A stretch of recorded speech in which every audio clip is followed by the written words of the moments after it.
First ever factory outlet Mukunda jewellery KPHB Kothapet Khammam Somajiguda Hanamkonda.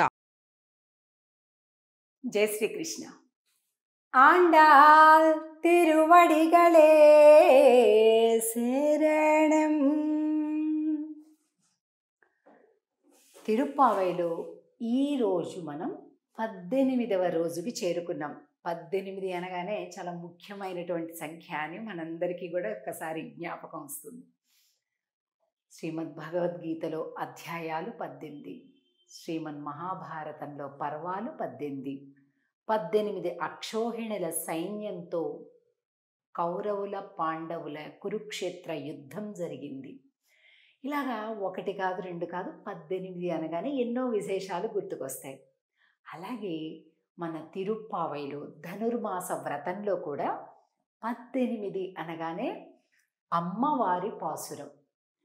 అమ్మ దయ ఉంటే అన్నీ సులభంగా అయిపోతాయి కదండి. స్వామేమో భగవంతుడేమో మన పుణ్య పాప కర్మల యొక్క బ్యాలెన్స్ దాన్ని చూసి మనల్ని అనుగ్రహిస్తాడు. మరి అమ్మ అవి ఏమీ చూడదు, నా బిడ్డ అంతే అంటుంది. అందుకే మనమంతా అమ్మవారి పార్టీ కదా. తిరుప్పావై ప్రబంధాన్ని ఇచ్చిందే అమ్మ. అలాగే ఈ పాసురంలో ఈ ఆండాళ్ళ గోష్ఠి అందరూ కూడా కలిపి అయ్యయ్యో మనం స్వామిని ప్రార్థిస్తున్నాం, నందుడిని ప్రార్థిస్తున్నాం, బలరాముణ్ణి ప్రార్థిస్తున్నాం కాదు, అమ్మవారిని ప్రార్థించాలి అని ఒకసారిగా అర్థం చేసుకొని అమ్మవారి ఇంటి వైపు నడిచి అమ్మవారిని మేలు కొలుపుతారు ఈరోజు పాసురంలో. ఈరోజు పాసురం విశేష పాసురం అంటారు. ముఖ్యమైన పాసురం అంటే 2 సార్లు చదవాలన్నమాట మనం చదివేటప్పుడు. పాసురంలోకి అన్వయిద్దాం. ఉందు మదగళిత్తన్ ఓడాద తోల్వలియన్ నందగోపాలన్ మరుమகளே நப்பின்னாய் கந்தம் கமழும் குழலி கடதிருவாய் வந்து எங்கும் கோழி அழைத்தனகான் மாதவி பந்தல் மேல் பல்கால் குயிலினங்கள் கோவினகான் பந்தார் விரலி உன் மைத்துனன் பேர் பாடா செந்தாமரை கையால் சீரார் வளையலிப்பா வந்து திரவாய் மகிழ்ந்து ఏలోరెంబావాయ్. ఈరోజు అమ్మవారిని ఎలా మేలుకొలుపుతున్నారంటే, అమ్మా ఇగో పక్షులన్నీ వచ్చేస్తున్నాయి, కిలకిల రావాల శబ్దాలు వినిపిస్తున్నాయి, అందుకే మేము వచ్చామమ్మా, మీకు తొందర ఎక్కువైపోయిందర్రా ఊరికి అంటుందేమో అని ముందుగానే చెప్పేస్తున్నారు. ఇంకా అమ్మవారిని ఎన్ని విశేషాలతోటి స్తుతిస్తున్నారు అంటే, ఉందు మదగళిత్తన్ ఓడాద తోల్వలియన్ అంటే వెనుతిరగనటువంటి, అంటే బాగా మదజలాలను స్రవించేటటువంటి ఏనుగులను కలిగి ఉన్నటువంటి, అలాగే పెద్ద గజబలము కలిగినటువంటి నందగోపాలుని కోడలా అంటున్నారు. చూడండి, ఎక్కడైనా కూడా పెద్దల యొక్క సంబంధం కలిగి ఉన్నటువంటి వారినే మనం ఎక్కువగా చూస్తున్నాం. మన పాత చరిత్రలలో కానీ పెద్దల ఆచరణలో కానీ అంతా మా పెద్దవాళ్ళదండి, అంతా మా పెద్దవాళ్ళదండి అని చెప్తుంటారు. అలాగా ఉందు మదగళిత్తన్ ఓడాద తోల్వలియన్ అంటే బోలెడు మదజలాలను స్రవించేటటువంటి పెద్ద పెద్ద ఏనుగులన్నీ ఉన్నాయంట. ఆ ఏనుగులతో కూడా పోరాడే శక్తి కలిగినటువంటి వాడట నందగోపుడు. అంటే భుజబలంలోనూ అలాగే ధనబలంలోనూ, అంటే గజబలం, బోలెడు గజములు ఉన్నాయంట. ఆయనకి ప్రియమైన కోడలా అంటున్నారు. ఎందుకో తెలుసా అండి, స్వామి అలాంటి ఏనుగులతో పోరాడి వాటిని తన దోవకి తెచ్చుకొని అమ్మవారి మనసు గెలుచుకున్నాడట. అందుకనమాట కువలయాపీడం అనేటటువంటి ఆ ఏనుగుని. అందుకని అది జ్ఞాపకం చేస్తున్నారు. ఓడాద తోళ్వలియన్ నందగోపాలన్ మరుమగళే. చూసారా ఇక్కడ అమ్మవారు ఒక పక్కకి తిరిగి పడుకొని ఉన్నారు. ఇది కూడా వస్తుంది పాసురంలో. మామూలుగా ఇప్పటి వరకు మనం చూసినటువంటి గోపికలందరూ కూడా స్ట్రైట్గా పడుకొని ఉండడాన్ని మనం చూసాం. కానీ ఇక్కడ అలా లేదు చూడండి. ఇది ముఖ్యం మనకు పాసురంలో ఈరోజు. ఒక పక్కకి ఒత్తిగిల్లి పడుకొని ఉంది. ఈ చేతిలో బంతి ఉంది చూసారా. ఇక్కడ ఇలా స్తుతిస్తున్నారు. ఇదిగో మదించినటువంటి ఏనుగులను కూడా లొంగదీసేటటువంటి నందగోపుడి యొక్క కోడలు అంటున్నారు. అప్పుడు ఆమెకి చాలా గర్వంగా ఇష్టంగా ఉంటుందన్నమాట.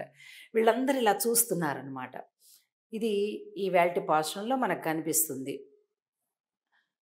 మరుమగళే నప్పిన్నాయ్ కందం కమజం కుజలి கடதிரவாய் வந்தெங்கும் கோழிய சைத்தனகான் மாதவி பந்தல் மேல் பல்கால் కుయిలినంగల్ కూవినగాన్.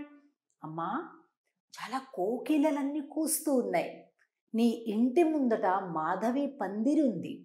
ఆ పందిరి దగ్గర బోలెడన్ని కోకిలలన్నీ కూజితాలు కూస్తూ ఉన్నాయి.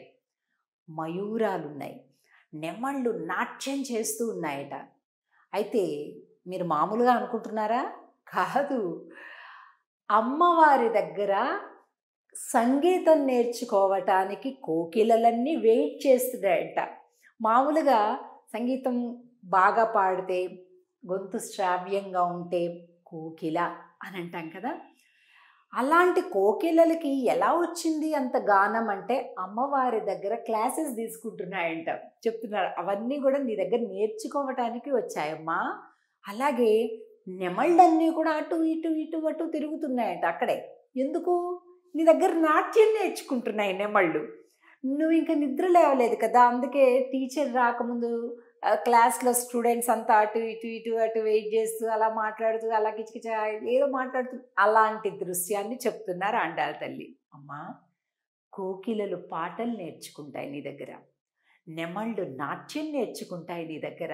అంత చక్కటి విద్య కలిగిన సౌందర్యం కలిగిన దానివమ్మా అని చెప్తున్నారు. పందార్ విరలి ఉన్ మైతునన్ పేర్పాడా. పందార్ విరలి, మా చేతిలో బంతి పట్టుకొని పడుకున్నావు నువ్వు. నీ బావను పాడటానికి వచ్చాం, నీ బావను స్తుతించటానికి వచ్చాం, నీ భర్తను స్తుతించటానికి వచ్చాము.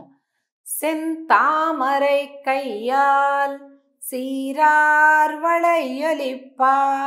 అమ్మవారి చేతులను తామరై కయ్యాల్, తామర తూడులను పోలినటువంటి నీ చేతులతోటి తలుపు తీయరాదమ్మా అంటున్నారు. ఇక్కడ ఈ బొమ్మలో కూడా చూసారా, అమ్మవారి చేతిలో చక్కగా ఇలా బంతి పట్టుకొని కనిపిస్తుంది. ఇక్కడ కూడా ఇది చాలా గొప్ప వేదాంత అర్థం ఉన్నదండి ఇందులో. అమ్మవారు బంతి పట్టుకున్నది అంటే అర్థం ఏంటంటే, ఆవిడ